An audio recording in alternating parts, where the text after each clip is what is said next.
and welcome. Tonight I will be reading Frankenstein by Mary Shelley.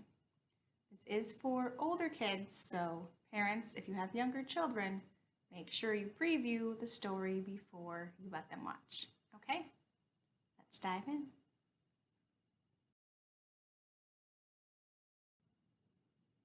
It was a dreary night in November. Thick fog filled the narrow cobblestone streets of the small Swiss town like smoke from a cheerless fire. The snow-covered Alps were shrouded in darkness. They covered over the town like white-haired giants. The yellow glow of a candle flickered in the attic window of a small house. Inside, a young man sat silently at his desk. He stared at an open notebook filled with writing. The final words glistened in wet ink. The man read them aloud. I, Victor Frankenstein, have discovered the secret of life. He sat back in his chair and repeated the last words. The secret of life. Frankenstein gazed out the window into the night. Fiery streaks of lightning danced over the distant mountains. The flash illuminated the peaks and then died so that only the shadows of the mountaintops remained. He closed the notebook. There is only one way to prove my discovery is correct, he said. I must create a living creature, a human being. The man's face looked older than his years. Dark circles ringed his eyes, and his skin was deathly pale. Dull black hair hung in limp strands over his forehead and down his neck. The only sign of his youth was the bright glow deep within his eyes. Frankenstein put the notebook into the desk drawer and blew out the candle. He threw on a cape over his shoulders and hurried downstairs. He paused before entering the street. He glanced in both directions. A stray dog trotted by and vanished into the fog. It was late. The town was asleep. I must not be seen, he said. People would not understand. He clutched his cape tightly to ward off the chill wind and stepped into the darkness. A strange, sweet smell drifted on the wind as Frankenstein neared the outskirts of town. The smell of death, he said. He stopped in front of the low stone building. It was the town morgue. He stood at the side of the road, isolated and alone, as if it held a dreadful secret. A graveyard lay behind the building. Hundreds of stone crosses and dozens of stone crypts lurked in the shadows. The clanking and scraping of a shovel broke the silence. Frankenstein listened. The unseen digger continued his work, unaware of his visitor. Frankenstein waited until the noise stopped. He watched as the flickering lantern emerged from the darkness. It seemed to float in the air as the digger, cloaked in darkness, carried it to the morgue. Frankenstein slipped into the abandoned graveyard. He threw back his cape and looked down at the newly turned earth.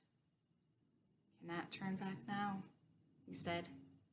He began his grim task. He worked without stopping through the night. The first rays of the morning sun peeked over the rim of the mountains.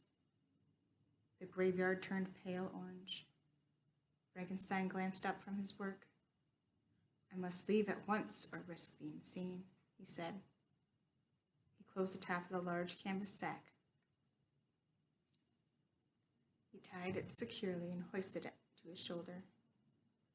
Like a mouse stealing corn, he hurried from the graveyard and walked quickly down the street. He did not slow down until he reached his tiny attic room. He opened the lid of a large wooden chest and emptied the contents of the canvas bag into it. He locked the chest and fell on his bed, exhausted. Someone knocked sharply on his door. Mr. Frankenstein!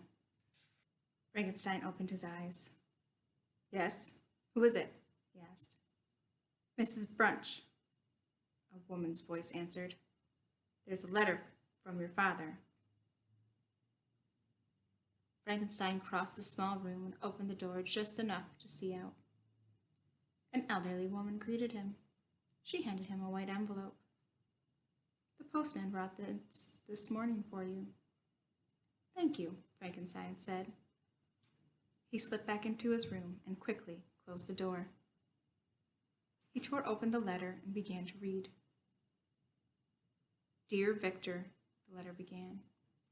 I have not heard from you in many months, but I understand. I know how busy you are with your studies at the university. William is growing up to be a wonderful little boy. He will be 5 years old soon.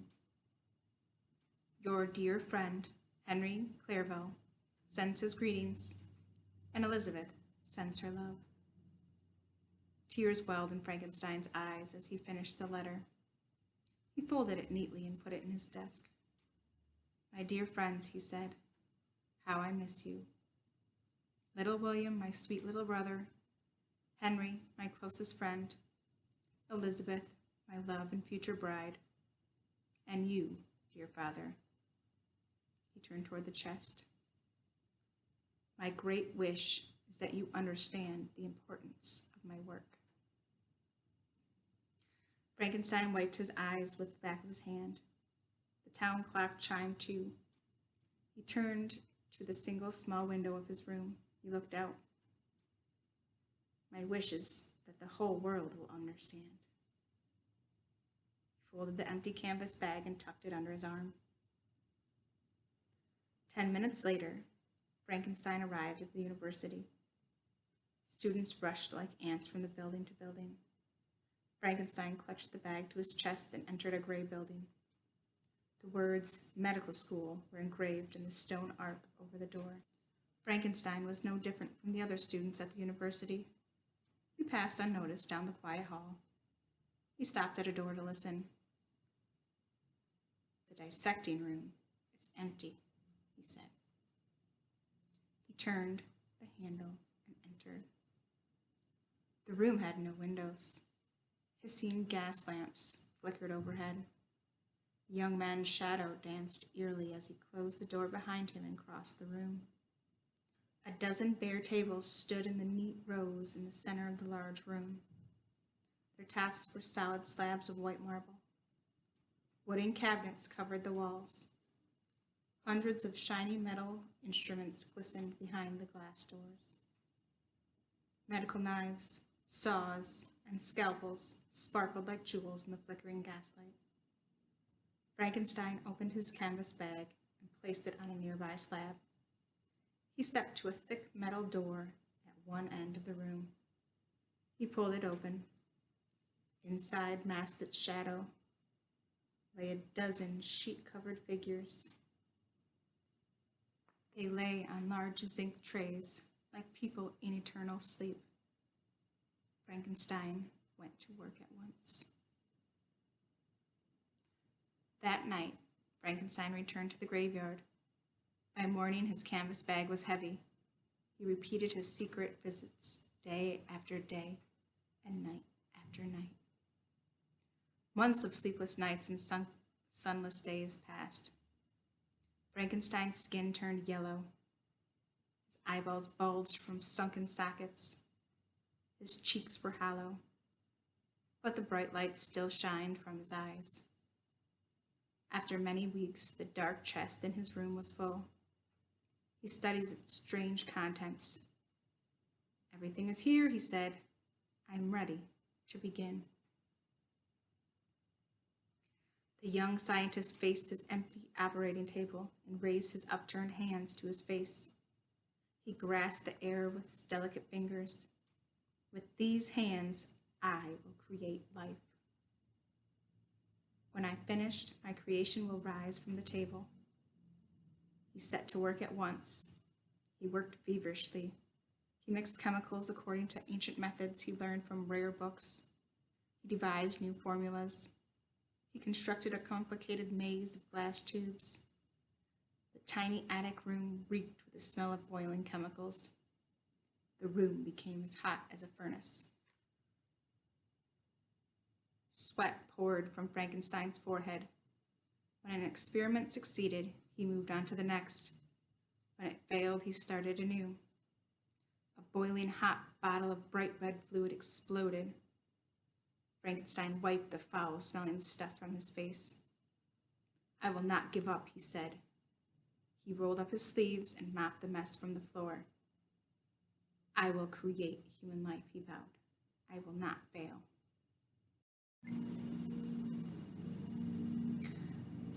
Many months later, Frankenstein approached the large wooden operating table that filled the center of his small room. Cheap wax candles surrounded the table. They sputtered noisily as he gazed at an immense canvas-covered form lying on the table. The rough sheet covered the form from head to feet. Frankenstein pulled back a corner of the sheet. He held a flickering lantern close to the thing on the table. "He is finished," he exclaimed. The thing was a gigantic human. The candles, uneven light, threw strange shadows onto the walls. The thing on the table seemed to move, but it was only the dancing shadows. The thing was as still and silent as death. Cold rain splattered against the room's tiny window. Blue flashes of far-off lightning illuminated the night sky. The mountain peaks glowed and then vanished in darkness. Hollow booms of thunder rolled down the valley. Frankenstein went to the window and wiped the grimy glass. He put his face to the pane. He squinted sharply through the darkness to watch the distant lightning. "A spark of all life on earth," he said. A crisp smile crossed his lips. He turned to the table. Behind it, on his desk, stood dozens of bottles, vials, and glass tubes. A blue flame glowed under a large copper pot. Pipes and wires crisscrossed the desk. They filled one side of the room like a giant spider web. An explosive jolt of lightning turned the sky white. A roar of thunder shook the room. The jars and wires glowed orange. Sparks erupted from the copper pot. Sharp-smelling smoke rose from the wires. They turned red with heat. The room filled with blue light. It grew brighter and brighter. Frankenstein threw his hands over his face to protect his eyes. The light was so bright it felt hot. Beads of perspiration covered his brow. "What have I done?" he cried. As fast as it appeared, the light faded. The room was pitched back into murky darkness.